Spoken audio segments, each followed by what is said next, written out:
Hello friends, welcome to golden career. आप लोगों को बहुत बार मैंने बताया है कि बैंक पीओ की सैलरी कितनी है, कितनी छुट्टियां मिलती हैं, बाकी क्या फैसिलिटीज़ मिलती हैं, लेकिन एक भी वीडियो इस बात पर नहीं है कि जब आप रिटायर होंगे, जब आपकी सैलरी नहीं रह जाएगी तो रिटायरमेंट बेनिफिट आपको क्या मिलते हैं उन स्टाफ्स को जो आज के दौर में ज्वाइन कर रहे हैं।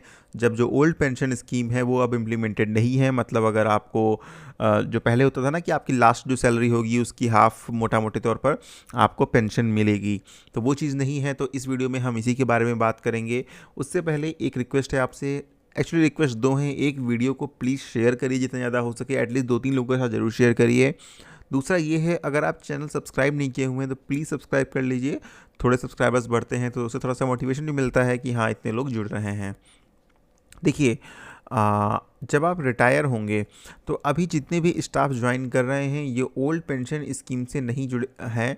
यहाँ पर जो नेशनल पेंशन सिस्टम है उसके अंतर्गत जो है हमारे सैलरी से डिडक्शन होता है बेसिक प्लस डीए के 10% का, एंड इतना ही अमाउंट जो है आपका एम्प्लॉयर मिलाता है रीजनल रूरल बैंक के केस में, एंड 14% अब मिलाने लगा है कॉमर्शियल बैंक के केस में। बेसिकली इसको हम बोलते हैं IBPS पीओ। जैसे मोटे मोटे तौर पर सारे एग्जाम तो IBPS ही कराता है, लेकिन जो कॉमर्शियल बैंक का पीओ है जो रिक्रूट होता है उसकी हम बात कर रहे हैं।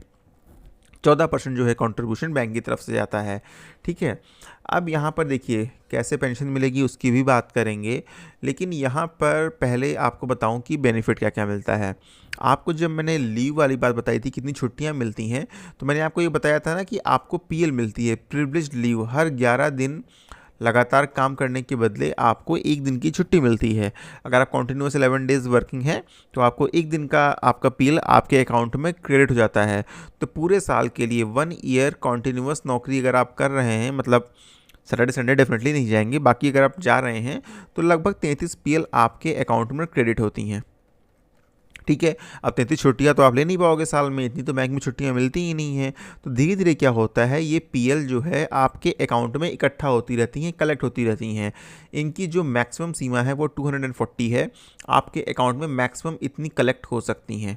ठीक है, एंड जो आपकी कॉमर्शियल बैंक्स हैं, रीजनल रूरल बैंक नहीं, जो कॉमर्शियल बैंक हैं, जो नेशनलाइज्ड बैंक्स हैं, वहाँ पर आपका ये 270 तक कलेक्ट हो सकती हैं आपकी जो PLs हैं। ठीक है, तो रिटायरमेंट पे क्या होता है, 240 PL का, ये दोनों बैंक के केस में है। ठीक है, आप रीजनल रूरल बैंक में हो या फिर आप जो है किसी भी नेशनलाइज्ड बैंक में हो, दोनों केस में जब आप रिटायर होते हैं तो जितना भी आपका PL बैलेंस होता है, मतलब जितनी भी आपके पास प्रिविलेज लीव इकट्ठा होती हैं उनका इनकैशमेंट हो जाता है। तो ये मैक्सिमम 240 पर लिमिट है। तो 240 अगर हम देखें तो सीधे तौर पर 8 मंथ्स की आपको सैलरी मिल जाती है। अब आज के टाइम पे जो स्टाफ रिटायर हो रहे हैं उनकी लगभग सैलरी 1.5 लाख के आसपास होती है। जब आप रिटायर होंगे तो शायद आपकी सैलरी 4 लाख 5 लाख रुपए होगी, क्योंकि बहुत लंबा टाइम है, 30 साल की सबके पास जॉब है। तो अभी आज के टाइम में हम कैलकुलेशन करके बताते हैं, अगर आज कोई रिटायर हो रहा है तो यहाँ पर 8 मंथ की सैलरी, तो अगर हम मोटे मोटे तौर पर देखें तो 12 लाख रुपए का आपका लीव इनकैशमेंट हो जाता है। ठीक है, तो पहली चीज़ तो आपको ये मिलती है। सेकंड चीज़ आपको मिलती है ग्रेचुटी। अब ये ग्रेचुटी क्या है, अब आप बेसिक समझ, जितने साल आप किसी ऑर्गेनाइजेशन में काम कर रहे हैं हर साल के बदले 15 दिन की सैलरी आपकी ग्रेचुटी के रूप में मिलती है। इसका एक फॉर्मूला होता है N/B इंटू 15/26, ये होता है इसका फॉर्मूला। जहाँ पर आपका N हो गया कि नंबर ऑफ़ ईयर्स आपने जितने भी ऑर्गेनाइजेशन में जितने साल काम किया। तो अभी जो लोग भी ज्वाइन कर रहे हैं, मिनिमम मानिए लास्ट स्टेज पे आके भी ज्वाइन कर रहे हैं आप, जब आपकी एलिजिबिलिटी ख़त्म हो जाती है तो भी अब 30 साल तो जॉब करेंगे ही करेंगे। ठीक है, B मतलब होता है बेसिक प्लस DA।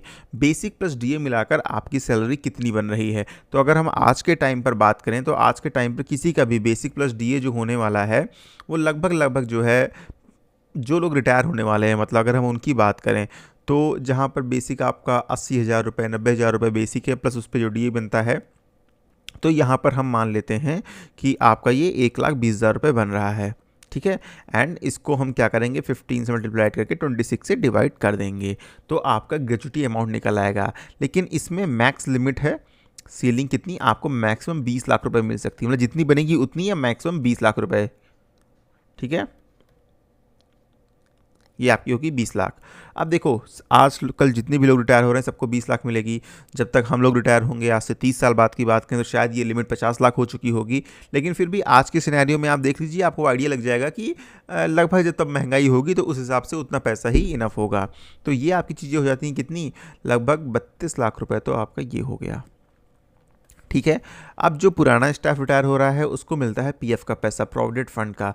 लेकिन हम यहाँ पर न्यू स्टाफ के लिए बात करेंगे, इतना तो आपको मिलेगा ही मिलेगा। उसके बाद हम बात करते हैं पीएफ के बारे में, ठीक है, सॉरी एनपीएस के बारे में। वो आपका हो गया अभी के डेट के हिसाब से 32 लाख रुपए। आज से 30 साल बाद रिटायर होंगे तो मे बी आपको 3 करोड़ 4 करोड़ रुपए मिले, जितना भी मिले।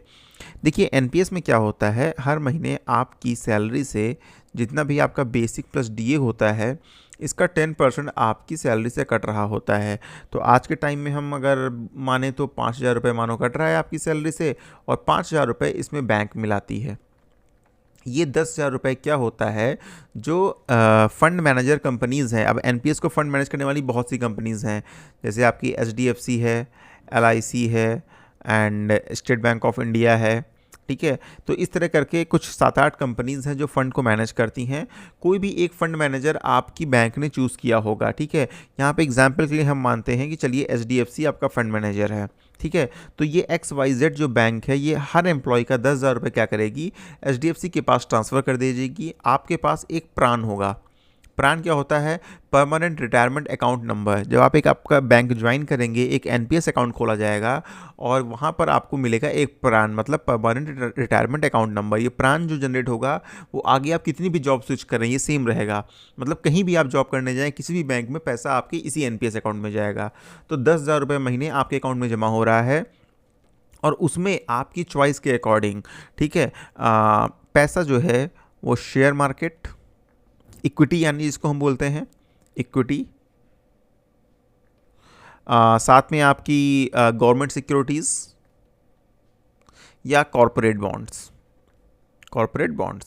ठीक है, इनमें जो है डिवाइड करके पैसा लगाया जा रहा है। अब मानो 50% लगाया गया शेयर मार्केट में, 25% लगाया गया गवर्नमेंट सिक्योरिटीज़ में, 25% लगाया गया कॉर्पोरेट बॉन्ड्स में, ठीक है। ये पैसा आपका धीरे धीरे करके आपका इन्वेस्ट हो रहा है, 10,000 रुपये 10,000 रुपये 10,000 रुपये हर महीने, ठीक है, इन्वेस्ट होता जा रहा है। ये पैसा जब तक आप रिटायर होंगे तब तक कलेक्ट होता रहेगा एंड उसके बाद जो है आपका जो भी लास्ट में जितना भी पैसा बनेगा। देखिए यहाँ पर एक थोड़ा सा मिसकंसेप्शन है कि शेयर मार्केट में लग रहा है पैसा डूब गया, तो ये देखिए फॉर श्योर है कि लॉन्ग टर्म में आपका पैसा कभी नहीं डूबेगा। लॉन्ग टर्म में आपको जो है फ़ायदा ही फ़ायदा होगा, इसमें कुछ भी डूबने वाला नहीं है। तो ये पैसा इकट्ठा होता रहेगा। उसके बाद आज से 30 साल बाद मानो आपके एनपीएस अकाउंट में देखिए कम से कम 3 करोड़ रुपए तो आराम से होंगे,